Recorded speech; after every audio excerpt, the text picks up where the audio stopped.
Olá, tudo bem? Hoje eu gostaria de dar uma dica para vocês a respeito dos indicadores ácido-base. Como que eles funcionam, como que é o princípio da utilização deles. Acompanhe aí!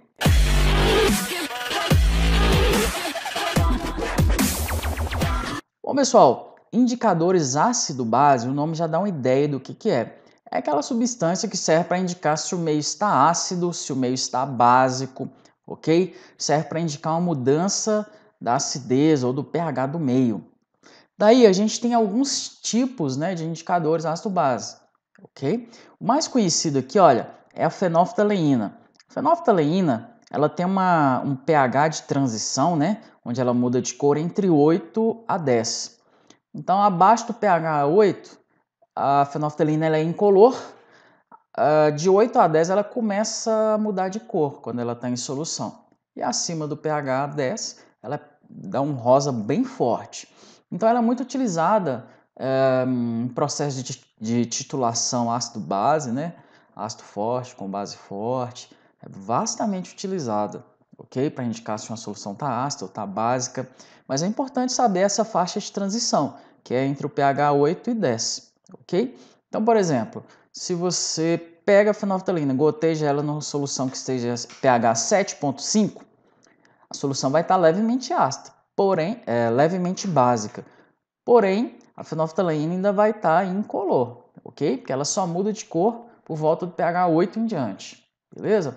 A gente tem outros exemplos de indicadores. Tem a timolftaleína, a faixa de transição entre 9,4 a 10,6. Azul de timol, de 8 a 9,6, passa de amarelo para azul. Azul de bromotimol também passa do pH 6,2 a 7,6. Azul de bromotimol é a mudança, de cor do pH 6,2 a 7,6, é a zona de transição, passa do amarelo para o azul. Vermelho de metila, alaranjado de metila, que é muito conhecido também, já tem uma transição de cor, passa do vermelho para o amarelo, já é um pH mais baixo. E o azul de timol, mais baixo ainda. Você tem uma mudança de cor pH entre 1,2 a 2,8, passa do vermelho para o amarelo. Então, dependendo do sistema que você está estudando, dependendo da informação que você precisa obter, você usa algum desses indicadores. Aí você pode me perguntar, mas o que acontece com a molécula que ela muda a coloração? Bom, essa mudança de coloração está envolvida normalmente uma pequena mudança ali, dos átomos ligantes. Às vezes, o fato de sair um hidrogênio ou entrar um hidrogênio na molécula, isso já faz com que a coloração dela em meio aquoso, ou muitas vezes em solução de álcool, solução alcoólica, já mude de cor. Então, por exemplo, no caso da fenolftaleína aqui, olha, abaixo do pH 8, 8,4, ela é incolor. Ela tem essa estrutura aqui. Acima desse pH, em torno de 8 a 10, começa a ter algumas alterações na estrutura. Quais? Bom, esse hidrogênio aqui sai, certo? Essa ligação entre o oxigênio e esse carbono aqui é rompida, aí o oxigênio fica com a carga negativa. Esse hidrogênio que estava aqui sai, aí esse oxigênio faz uma dupla aqui com esse carbono, essa dupla passa para cá e essa outra dupla passa para cá. Então a gente tem a formação dessa estrutura. Então foram pequenas modificações estruturais aqui que a gente pode observar. A saída de dois átomos de hidrogênio, a mudança aqui nas ligações duplas, na localização dessas ligações duplas, já faz com que a fenolftaleína, que era incolor, passe a ficar rosa, ok? Então, pequenas alterações na estrutura, assim, tipo de ligação, onde estão localizadas as ligações duplas, isso já faz com que o indicador, aquela substância orgânica, mude a sua coloração, ok? Só que para cada indicador isso ocorre numa faixa de pH. E aí, baseado nisso, a gente pode usar esses indicadores para fazer vários estudos, ok? Bom, a gente tem alguns papéis indicadores de pH também. A gente tem esse primeiro aqui, que é o papel universal ou indicador universal. A gente tem essas fitinhas fininhas, a gente mergulha essas fitas na solução que a gente quer determinar o valor de pH, aguarda um pouquinho, depois compara aqui, olha, com essa coloração que vem na própria embalagem. E aí a gente verifica qual que combina, né? Por exemplo, se a coloração ficou exatamente essas aqui, ó, então o pH é igual a 3. Ficou exatamente essa aqui, pH 13. Então o indicador universal, esse papel, né, indicador universal também é muito utilizado. A gente tem outros tipos de papéis também, por exemplo, esse aqui, que é um papel amarelo. Você mergulha ele na solução, aguarda um pouquinho e vem aqui e verifica.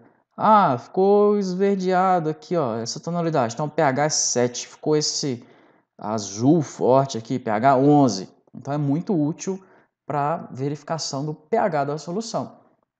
Temos também o papel tornassol. Bom, pessoal, o papel tornassol, a gente tem o azul e o vermelho. O papel tornassol vermelho o papel tornassol azul. Em meio ácido, ele fica vermelho. Em meio básico, ele continua azul. Papel tornassol vermelho. Em meio ácido, ele continua vermelho. Em meio básico, ele fica azul. Então, o que eu posso dizer? Os dois papéis tornassóis estarão na cor azul, em meio básico, e avermelhado em meio ácido. Então, é muito utilizado também.